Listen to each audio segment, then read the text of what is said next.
Nice.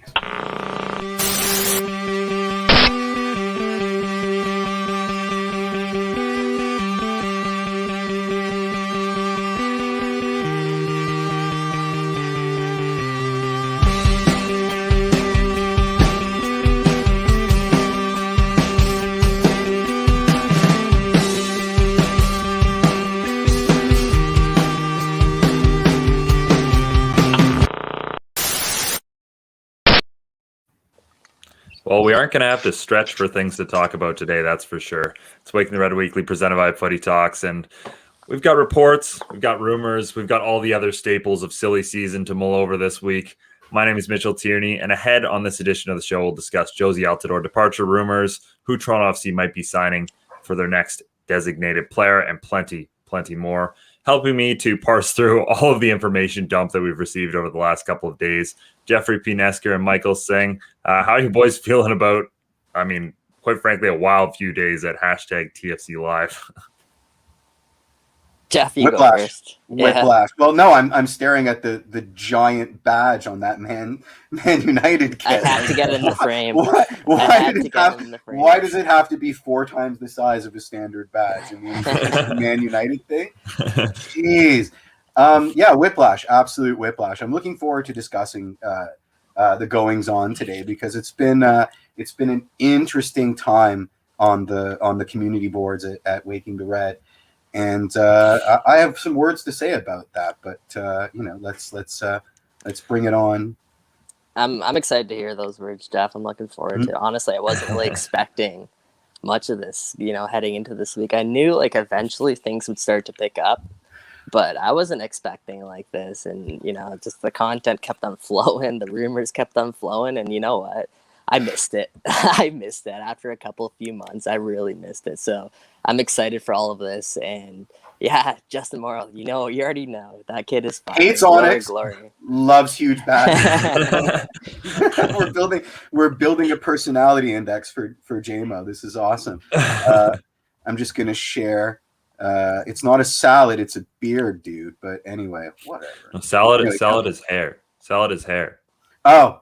Yeah, you need to get up to date on your hockey speak, I think. But no, at any rate, no, I don't. We've started this edition of the show with kit etiquette and hair talk, and we've got a lot more than that. That's for sure. Yeah. And I'll cut off Michael. So finish your statement, please. Yeah, that was pretty much it. You know me, I like to ramble on. So feel free. Yeah. Well, let's start today's show, I guess, by looking back at what was an insane Sunday in Toronto FC circles. I mean, it starts with news that Jozy Altidore has picked up a minor knock. He's not going to be playing for the United States against Trinidad and Tobago. Greg Berhalter does his pregame media availability and reveals, which I guess is kind of unusual, I thought, for a national team manager. At any rate, we'll get into all that.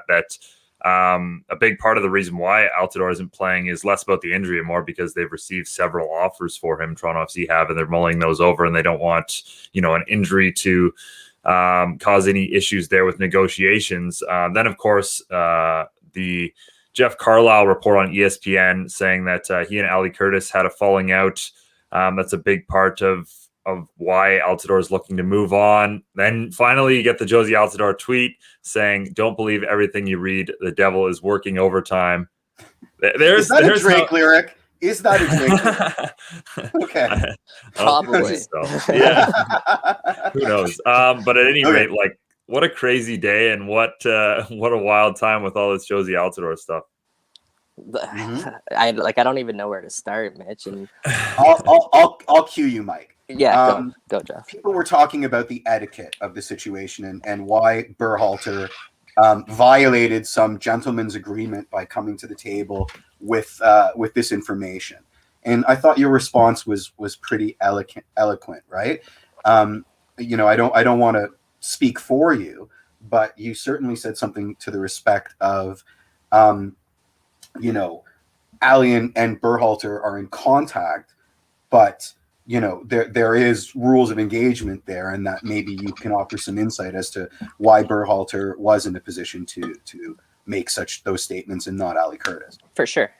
So essentially what people were alluding to is why is Berhalter, making those sort of comments, and it's the club's position to sort of, discuss transfer negotiations and whatnot. the counter to that is when a player is with an international camp, they're considered that camp's player. So if I'm a media member and I wanted to get an interview with said player, for example, I can't go through TFC for that.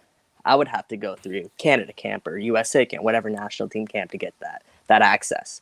So the fact that Berhalter's saying that he's received a bunch of calls for people of interest in Jozy Altidore, I mean, he probably has, and that's probably people trying to get access to Jozy. You know, who knows to the depths of why and how far those conversations are going. We don't know, but I think there is something credible there for why Berhalter's saying that. Obviously, yeah.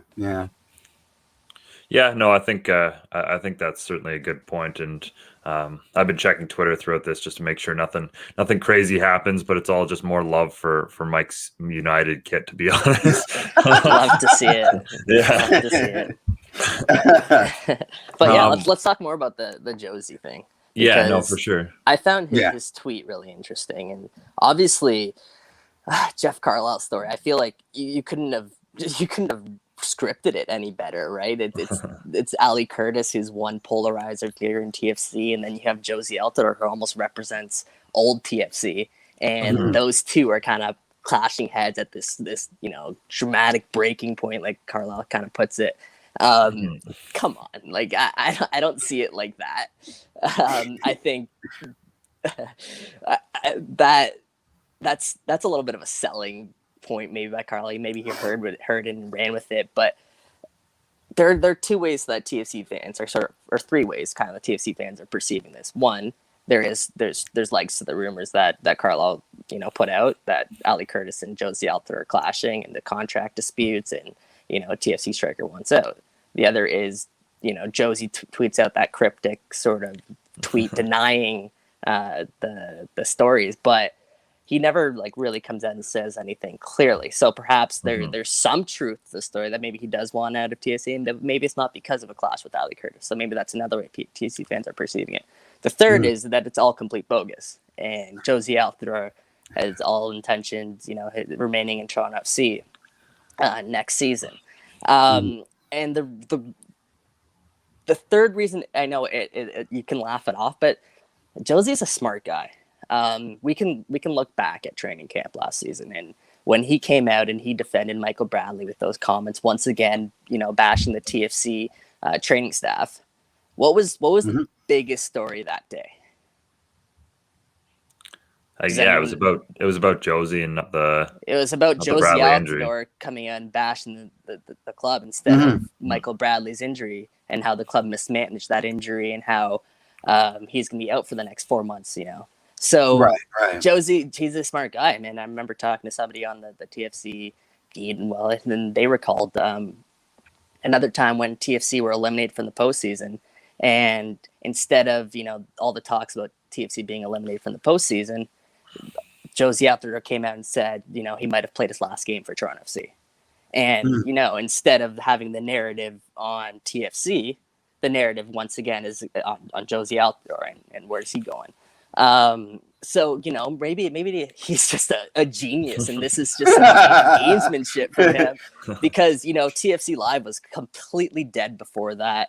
That the coach wasn't welcomed warmly. Like it could be that he just wanted to spark up a little bit of something, but where there is smoke, perhaps there is fire. And I also heard Stephen Goff, who's one of the most credible reporters out there. He said that.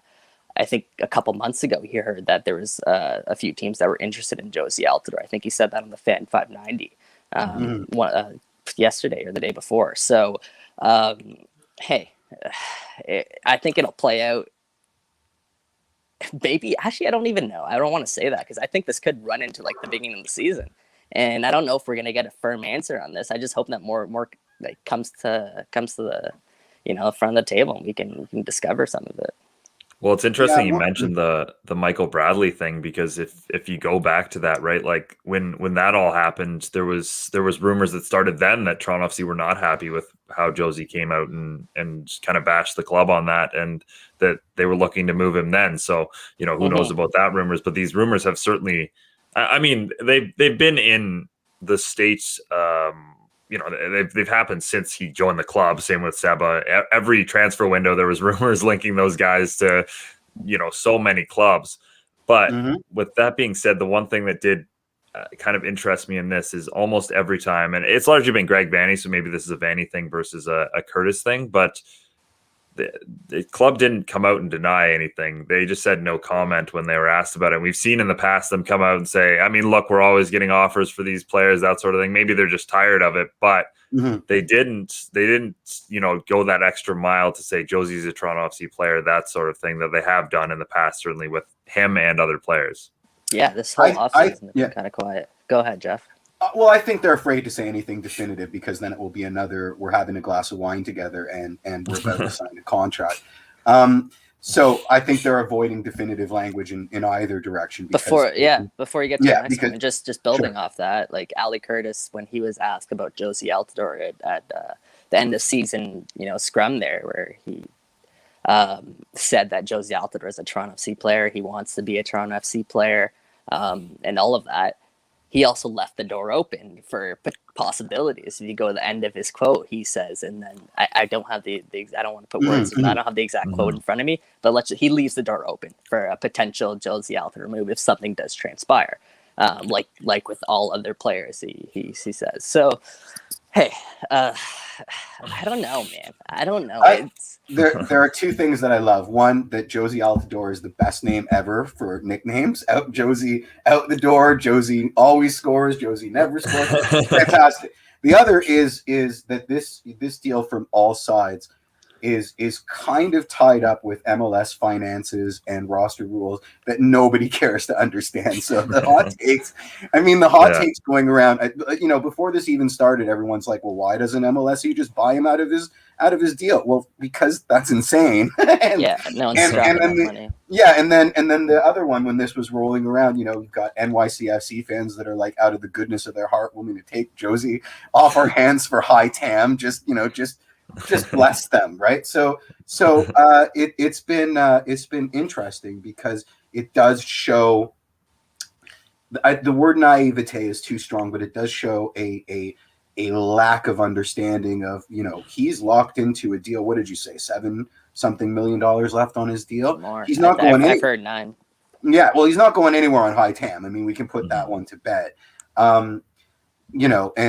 Listen, if he was on high TAM, we'd keep him as a luxury player. Let's be honest. So, he wouldn't be going anywhere. So, it's kind of brought out of the woodwork some of the vagaries of how MLS works, and a reluctance in the general fan base to give much of a crap about them, which is not necessarily anybody's fault. I mean, it's draconian in the extreme. So, but it is an interesting wrinkle. Also, Jeff Carlisle reporting in that Josie also has a no trade clause, meaning he ultimately controls his fate. And I've heard if there is a move to come, it won't be within MLS, most likely.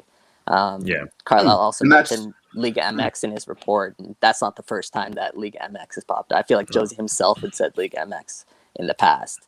And Berhalter said abroad too.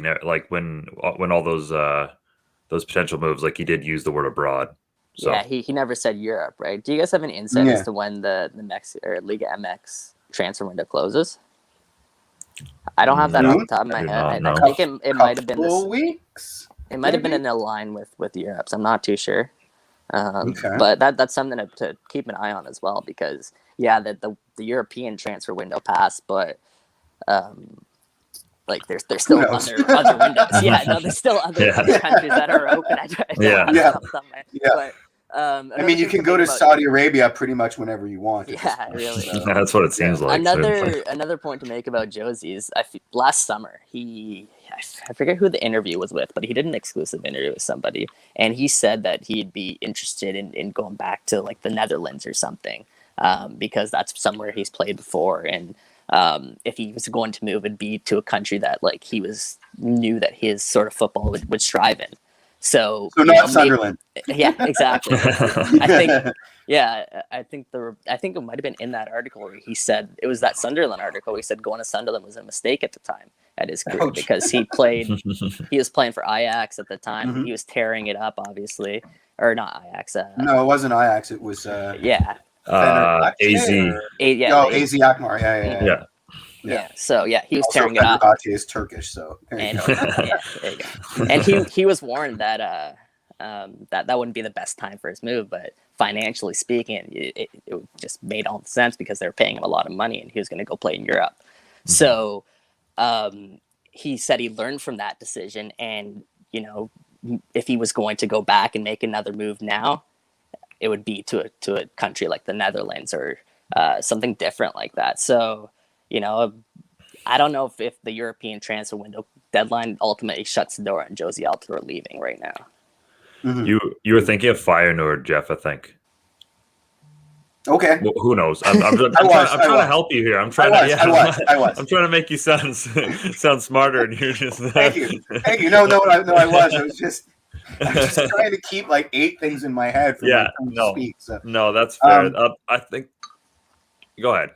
No. I've lost them all now. Yeah, no, fair enough. The last thing I wanted to mention on this is if there has been a falling out, and if Jozy's trying to force a move out, it is disappointing in the sense that we saw that happen with Sebastian Giovinco. We've seen it in the past with guys like Dwayne De Rosario.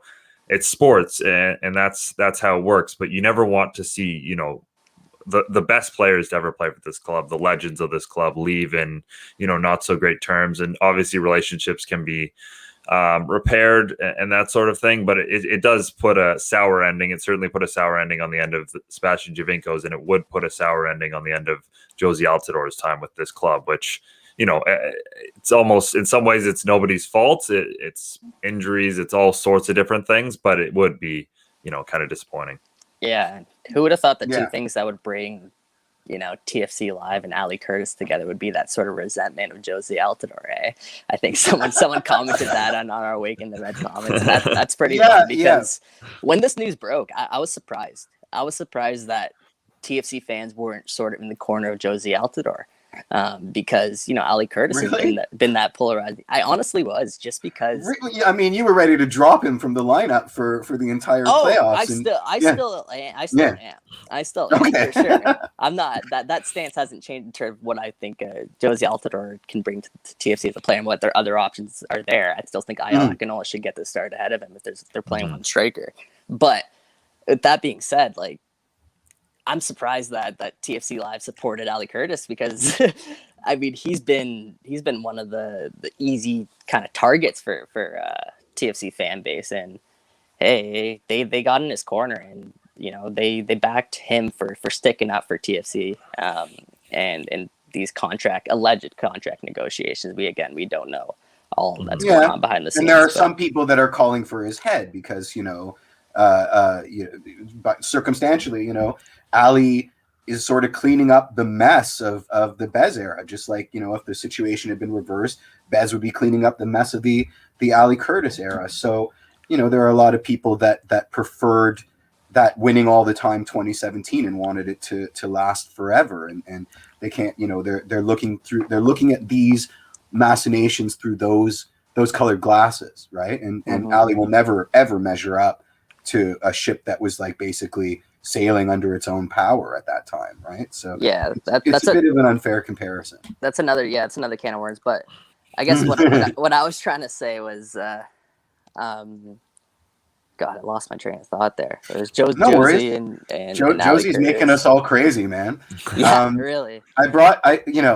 There's a comment that was posted a couple minutes before we went live on WTR from user Bought with Blood, and he said he mentioned to his wife Jozy might be leaving, and her response was, "Good. He's old and always injured. He sucks. He hasn't been good for a long time. Doesn't always work when he is on the field, and then always gets hurt when he does try hard." And he qualified by saying she rarely watches games on TV, goes to the odd game with me, loves live games, but is not a fan. I would bet that most casual fans feel much the same. They do not have the lasting attachment that hardcore fans do to the stars that are heart and soul of this club. And this circles around something that I want to bring up, but I think we need to pivot to Io because it sort of contextualizes both the Io and before we do, I just remembered, and I just want to that comment kind of sparked what I was going to say. Is why I brought it out, buddy. Yeah, I appreciate that. I was in. Two weeks ago when we did the show, I was the first to call Jozy Altidore the most overrated Toronto FC player. Has it gotten to the point where he's now become so overrated that he's almost underrated? Because anybody expecting Josie Altidore to bounce back for Toronto FC next season, has everybody written him off? Because I will never write him off ever. Not ever. It sounds like a lot of people have. That was sort of my original point, is that people are now like Curtis's corner behind this, where not a lot of people didn't want to see Josie leave because he put up his worst season, 2 goals in 12 games, but his worst season by far.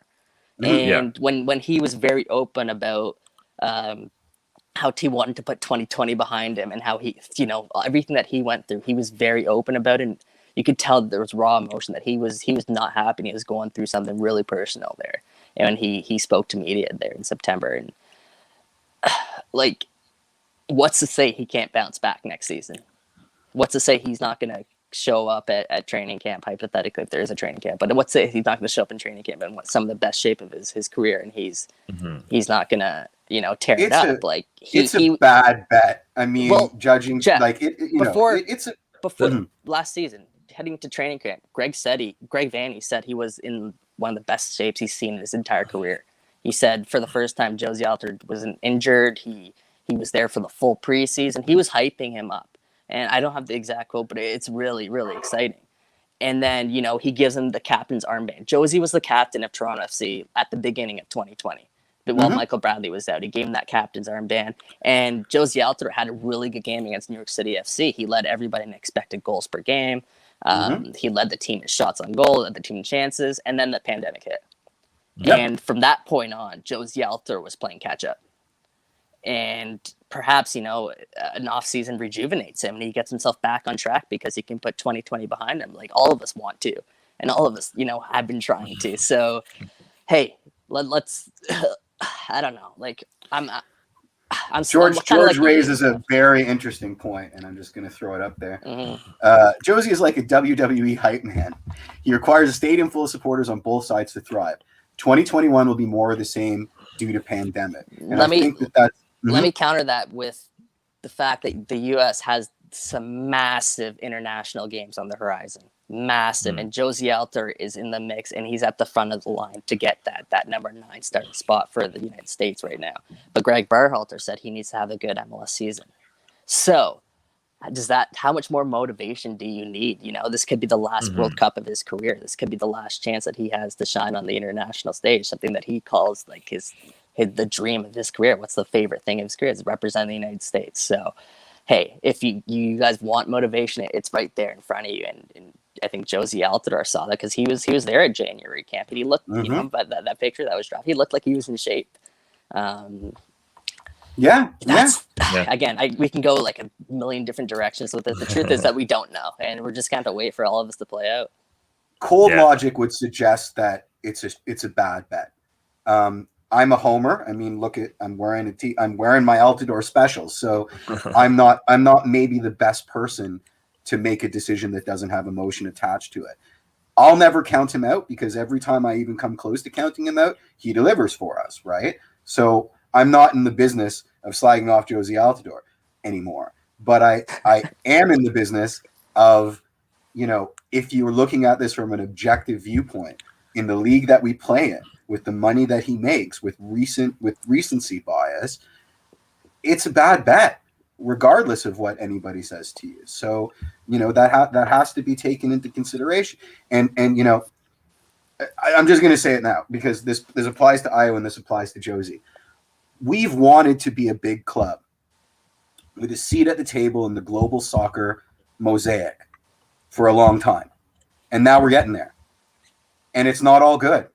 There is a sacrifice to be made for stepping up to the table and being a part of the wider soccer mosaic.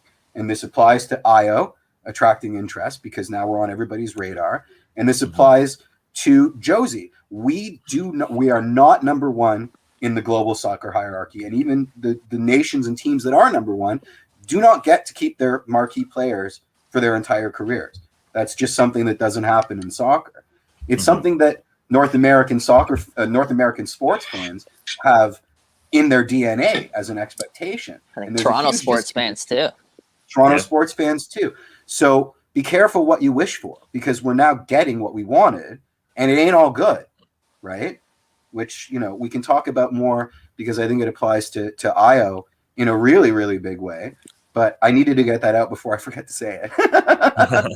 That's fair. The last thing I wanted to mention on Josie, and just kind of going back to that comment, is the fact that, I think the injuries are certainly a fair thing, but all the rest of that was mentioned, I mean, literally the season before this, the 2019 season, he was still incredible. He scored a number of goals. He was still up at that great rate. Other than this past season, it's just been injuries that hampered him. So I think the rest of that is unfair and is a very small sample size sort of thing. I know he at times looked unmotivated last season, and at times, wasn't playing up to certainly the standard we've come to expect. But other than that, I think it's largely only been injuries that have derailed what he's done. So, I just thought that was a little bit unfair in an overall sense. Okay. But I mean, we can't say that injuries haven't been his kryptonite for his entire career. Agreed. No, and I'm not. Yeah, I'm certainly not dismissing the injury point, which I think is valid, and I think is why we're having this discussion at the end of the day. But I think the rest of it is certainly unfair. But yeah, let's move on to Io Akinola, because we've hinted at that conversation for a while. The rumors certainly didn't stop at Josie. There's been championship rumors as well as Turkish league. I mean, you'd expect this, considering what's going on in MLS right now with the number of young players moving abroad. As far as I know, as in terms of the last couple of reports, Toronto FC's never received a formal offer for Io Akinola in the recent times, but there's certainly clubs sniffing around, and you would expect that. And it brings up a great article, I think, by Michael on kind of the future of Toronto FC and what they do with young players like Io. I think the biggest news of that Io Akinola sort of rumors was the fact that Io Akinola is going to be out of contract at the end of the season. Yep. So could he be sold right away? Yeah, but that's very unlikely.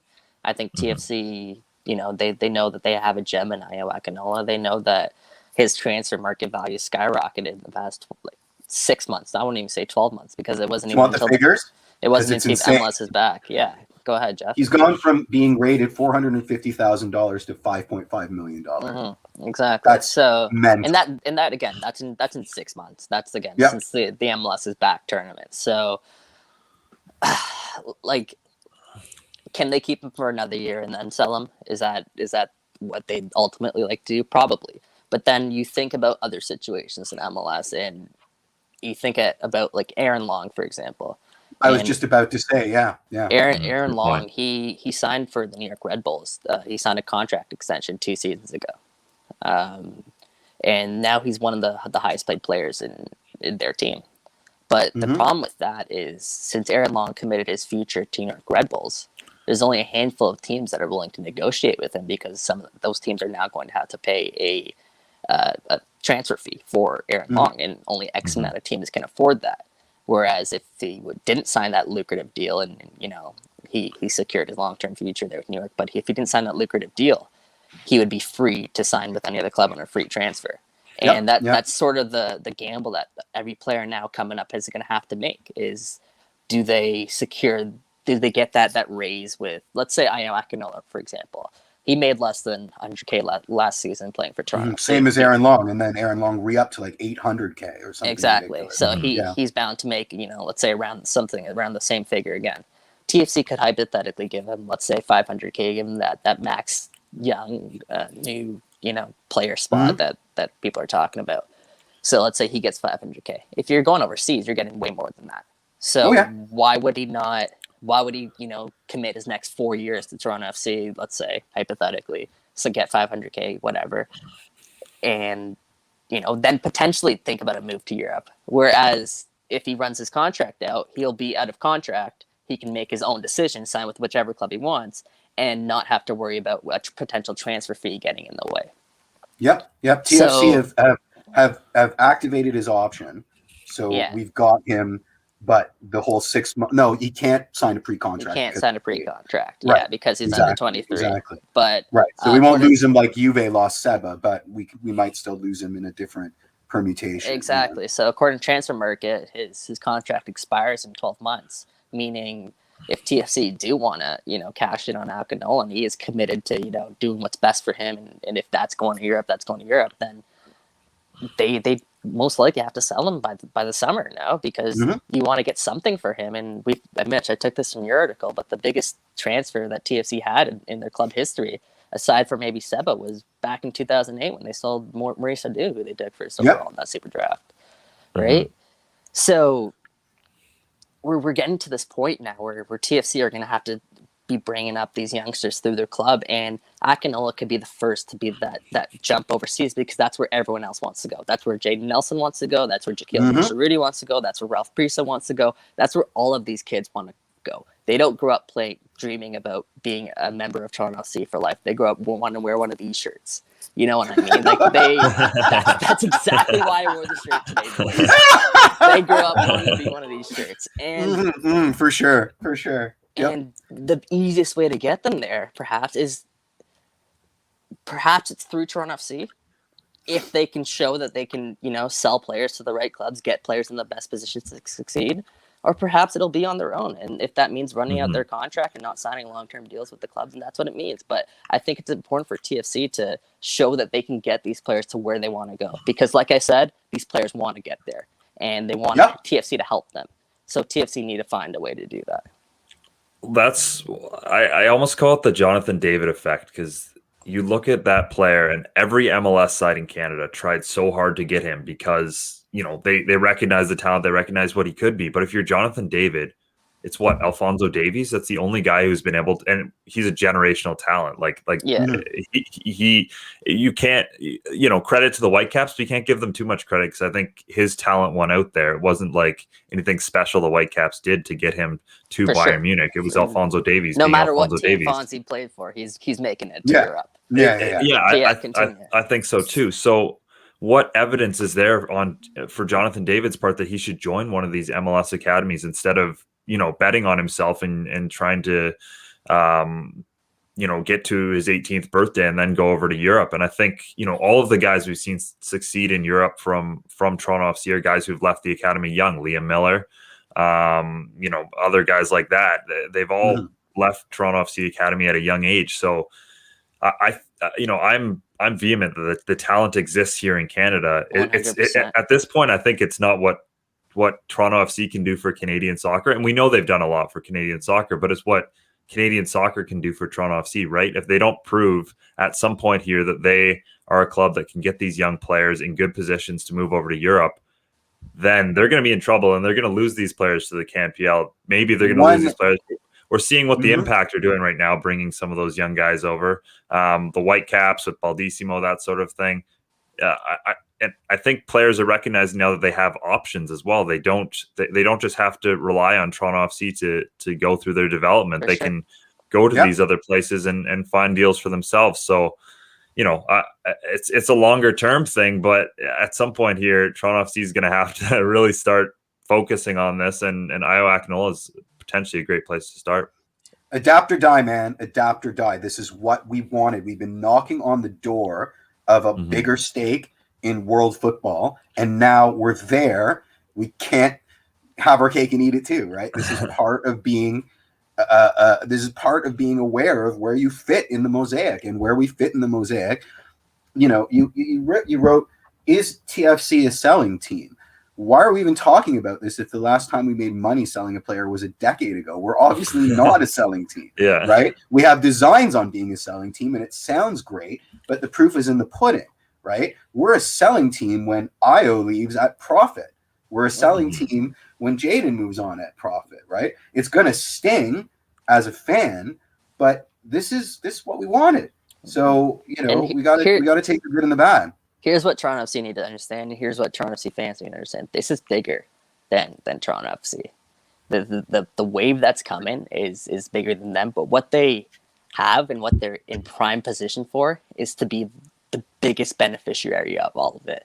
And they have work they need to do.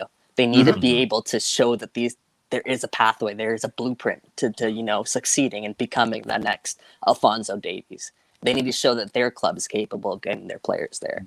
And that we have relationships both ways with these big clubs. that we negotiate in good faith, that there's a pathway for our players to go there and their players to come here and all of that sort of thing. Well, yeah. Ralph Priso said in an exclusive interview with 101 Great Goals, he said that he wants to be the next Caden Clark. He wants to be the next Brian Reynolds, the two guys who are making moves over to Europe. He wants to be the next guy. And, he's not mentioning anyone from Toronto FC who have gone there. But perhaps TFC will get one there, and they'll have that blueprint to work off. Because if you can't send a guy like Io overseas, I can guarantee you every youngster at that club is going to be checking what Io Akinola is doing.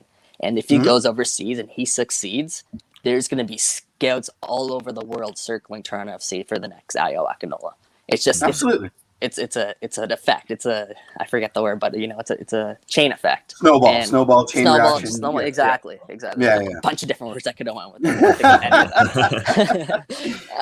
Yeah. I mean, we read the Tony Gallagher interview with Anfield Blog Central or whatever, and I'm sure people read it and said, especially his teammates on the Liverpool Academy, were like, well, if it was so unbelievably positive for you, why don't we give it a try? So for sure. all of these great things PR. have knock-on effects. That was great PR for TFC. Absolutely. Yeah, I think you guys make a great point that as much as they haven't been able to do it yet, Toronto FC is the best positioned club, like you said, to take advantage of all of this. I mean, they have the resources. If you're a young player, you get to come and play with players like Pozuelo who have played in the top levels of Europe. You get to you get that apprenticeship there, and that's so incredibly important. And yeah, they just have to build this in and make it happen for a lot of these young players. And I certainly think they are starting to position to do that. We know that's part of Ali Curtis's MO. We know Armis did that with the New York Red Bulls. It's just it has to be proven now, and this will be their pipeline is the Red Bulls pipeline is insane. Right. And that's something that gives me a bit of pause, because they've got, pardon the pun, but because they've got a built-in infrastructure, and it's nuts, right? Like it's Peter, right, with the Leipzig and the Salzburg. Yeah. So TFC doesn't have that built-in family, but we certainly do have good relationships with some great teams. There's a second division side or fourth division side in Denmark that we have a really good relationship with. What about HB Kojak? Come on. Disrespect. All right, fine. I'm just saying we don't get to grease the books like the Red Bull family does. Caden Clark's transfer market value is completely non-applicable because he's moving in-house kind of nonsense, and then rules towards when they can play and how they fit in are all in flux because they're all feeding each other in some weird circular nonsense. We don't have that, but in terms of the future, what we do have is we're developing relationships with Genk. I think we've got. We kind of just hostile took their best player. Hey, we paid them a transfer fee for. Yeah, we gave them a lot of money. They could buy. Yeah, exactly. And I mean, whether or not they liked it, he wanted to go, so they can hold on to him for with both talons in, fair. And he's going to give him nothing. So that's Akinola. That's Io for exactly. Potentially. I don't want to say that's Akinola because that's definitely not true because he hasn't forced his way out of Toronto yet, but. I think it could be. It could be. He could be heading down that path. It's really, really interesting to watch. It's a finite career. He's 20 years old. Again, his value has gone up from 450,000 to 5.5 million. Don't tell me that's not going to go to his head, especially to the people around him that see dollar signs. Because again, it's a finite career, and you got to make your money. You got to make your bank, man. And you're a professional athlete. You want to test yourself at the highest level. I think that's the biggest thing. It's that you left it in the ladder there, but I think that's the major point. I don't think it's much about it going to his head, but more so the fact that he wants to play in Europe and he wants to play at the higher levels. And I don't think that's unique to Io Akinola. I think it's common on all the TFC youngsters that are coming through the club. So again, it's just the pathway of how we can get him there. Yep. Let's we've been talking a lot about transfers out right now. Let's talk about a potential transfer in.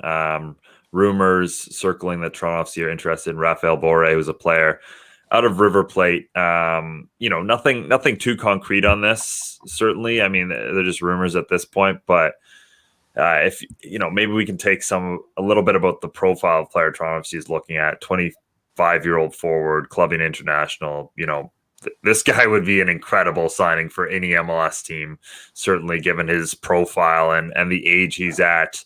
As much as we talked about the big club thing for Toronto FC and how Chris Armas maybe wasn't at least in title a big coach or a big club coach hire, what reigns much bigger for me is the designated player they bring in. And if they can bring in a top quality player like a Pozuelo, right? I mean, like we said, they went to a Belgian club and took one of their best players. Their captain. How am I supposed to be pronouncing I don't know. Plate? I've Maybe. always called it River Plate. I'm pretty sure that whatever. Anyway, yeah. Sorry, just comment coming in that I pronounced River Plate wrong, which is probably correct. But anyway, I think that if they are able to get a big name or at least big status designated player, that's when you really prove that you are a big club within this league. Yeah, I mean he'd be making more than pause based on the rumored deal on a yearly basis, but 25. I mean that's pre-prime, right? We're looking at him rounding into prime, wearing a TFC kit potentially. I mean I've watched 2 highlight videos and I'm in love with the guy. So bring him home. Bring him home. The thing about it's really interesting is that a lot of European teams are apparently interested in this guy's services. So former Atletico Madrid man, like, does he want to go back to Europe? By all accounts, I mean, I think he does, but TFC seem to have come out of the blue here and perhaps piqued his attention. And I think that that's a testament to MLS as a league in general, because you see the stars that have come over, but I think the league in general is just getting better. And we saw what Tony Gallagher said about the league too. It's very, very good. Like was essentially what he said in his words. It's not the Premier League or Championship yet, but it's getting there.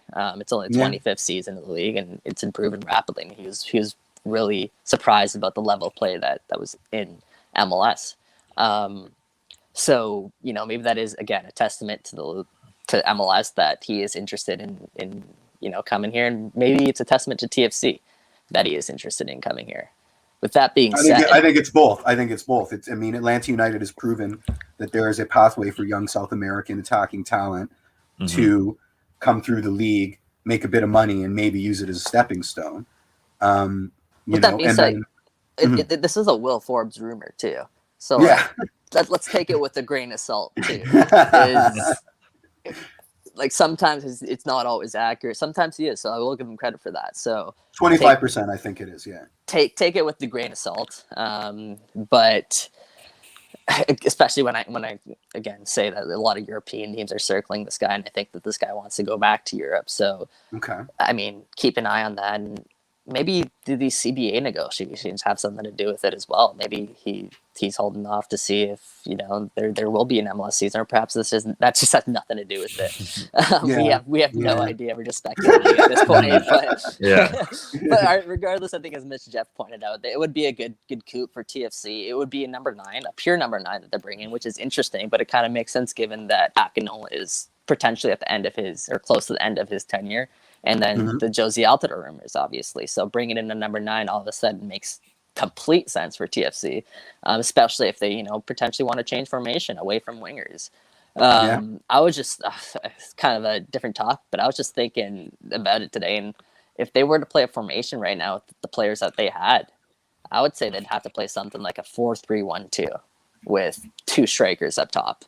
So whether that be Josie Ayo, Perusa, Mullins, Achara is in that mix too, of those 2 strikers up top. And then perhaps maybe that's why they're also targeting a Bor. So I don't even know, is that how you pronounce his name too? Is it Bor? Is there like an accent on it? I think it's Bore. It is plate. You pronounce it plate. I think it's Bore because he has the accent, whatever that accent is. Excellent. That would Thank be you. good. Oh yeah, French. Great job, French, Come French on. for a Colombian. Yep. Mhm. We're just international men of mystery. We are. Where's Google Translate? Yeah. No, I'm excited. I mean, we need a goal scorer, and if the rumors are true, we need a goal scorer. The first name that has a surface that has been linked to TFC's designated player spot? I think so. Yeah. That's wild. It's started. Yeah. Well, for sure. I mean, you want to look at the Whitecaps, right? And like it seems like every player that goes to the Whitecaps, as an example, I mean, that you can say this about several other MLS clubs, certainly, but you've learned about this player for like months in advance. It's somehow leaked out, but like Toronto FC, it leaks out for sure, but like it tends to not nearly as much. So much that happens at TFC, and that's a credit to them. Catches us off guards. Yeah, absolutely. But it's a good rumor. I like it. It keeps me warm at night. It's good highlight reels. Yeah, I think also the two striker thing is interesting because that is a good point. It doesn't. I mean, Toronto FC's best winger is Pablo Piatti, who it doesn't look like will be coming back, or at least there's been plenty of interest in him. Michael will probably talk about this in a second here, but. If my phone doesn't die before. Yeah, that's fair enough. Yeah, but there's other than that, there's not many other wide players that you would say is starting in Toronto FC's best 11. So, in that sense, do you think the two striker system probably will end up being, at least right now, unless they bring in a DP winger, the best system? Perhaps to start, and then you have a lot of quality young wide players like a Jacob Marcheruti, a Jacob Schaffelberg, a Jake Nelson, for example. So perhaps maybe to start the games, you start with something a little bit tighter in a formation, but as the game goes on, perhaps you do introduce those wing players. But again, there's going to be a lot of time to figure that out, especially when TFC, actually put together their final roster, and Chris Armish knows for sure what he's working with. He'll probably have a better idea of how he's going to line up, but it's always fun to sort of speculate these things. We could talk a little Piatti if you want. Sure. Yeah. I mean, he gone. Let's get the latest update on Piatti. I feel like we're at this again. Again, I'm not going to say he's completely gone. Like, there's still a chance that he comes back. It's just with the reports out there that several La Liga clubs are interested in the services. It's hard to imagine Piatti wanting to come back, especially considering the fact that MLS might not even have a season, and the fact that TFC still don't know where they're going to play next season, and the fact that they cut him and said we're not going to bring you back as a designated player, but we'll bring you back at a cheaper price. So that's probably a little bit of an ego hit too. So, yeah, and I mean, you can't expect him to take the hometown discount when it's not his hometown, and he played here one 6 months. game. Yeah, he's played one game at BMO to like a bunch of ultras at the food building, and that was that. Games, right? Come on. Oh, did he? I feel was he on the field or an unused sub? I mean, I only remember him. Anyway, whatever. No. 1 game, 3 games. It's still not a lot. It's a fair point. So yeah, I don't see it happening. If we want to talk about his BFF pause trying to sway him in, come on. I'm not moving across the country for my best friend, let alone someone I just met like 6 months ago. Come on. Yeah. No, I think we can put that to bed. I would be very surprised if he's back. Yeah, I think we'll leave it at there. Surprised. And if he is back, I think he should be celebrated. I think he should be celebrated a lot by TFC fans because he is taking that discount and he is choosing to come to Toronto because he wants to make the team better and because he likes the everything around it. So, again, short story. Don't expect Piatti to be back, but hey, you never know. Yeah. What about Seba to LA Galaxy? Can we just say not? That's completely insane, and that be the end of it. I'm not about it. I don't even want to talk. Let's put that one in the same category as Greg Vanny to LA Galaxy and move on. No, don't even joke about that. Let's wrap up here with our guy Phil. League. Oh, you don't want me to rant about the Independent Supporters Council deciding that they're a parrot. My absolute favorite part of the MLS soccer experience. I have no problem with the supporters groups actual awesome supporters groups coming out in support of the players. I have a huge problem with the ISC doing it less than a year removed from them doing the exact opposite. Jeff, before you get into that, I think they were the ones that coordinated everything. The ISC? Yeah. Coordinated the supporters groups making the blanket statement support? I believe so. I think that's what they want you to believe, but I don't think that they have the organizational principle to instigate that. All right. We'll talk about this next week. I'm gonna check the timestamps of every supporters group tweet and trace it back and see if they were actually. That message was way before. That message was way before the one that they posted. That was like an hour before any other supporter message dropped. I'm gonna put my monitor on. I'm gonna check that. But all right. I think that might be the case. Let's talk Phil B then. League 2 Series 2. Let's wrap up. Yeah. Well, go ahead, Michael. Fill us in. So Phil kick. So Phil kicks off his League Series 2 qualifiers. He kicks them off tonight, and just like in League Series 1, he's going to play 12 matches. And if he can finish in the top 8 out of 27 teams of those 12 matches, then...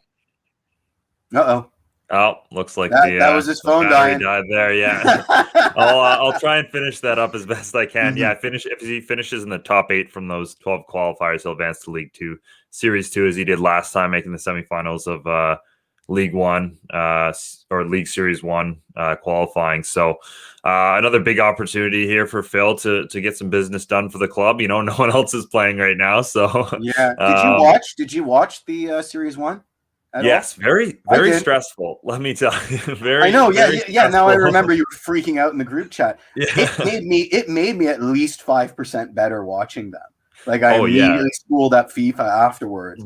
I was like, I'm gonna slow it down a little bit. I'm just gonna wait for my opportunity, and I torched some people, and then I immediately forgot. Yes, George, the Man U jersey crashed out of the show because we can make fun of it now because he's not here. That is how it should be.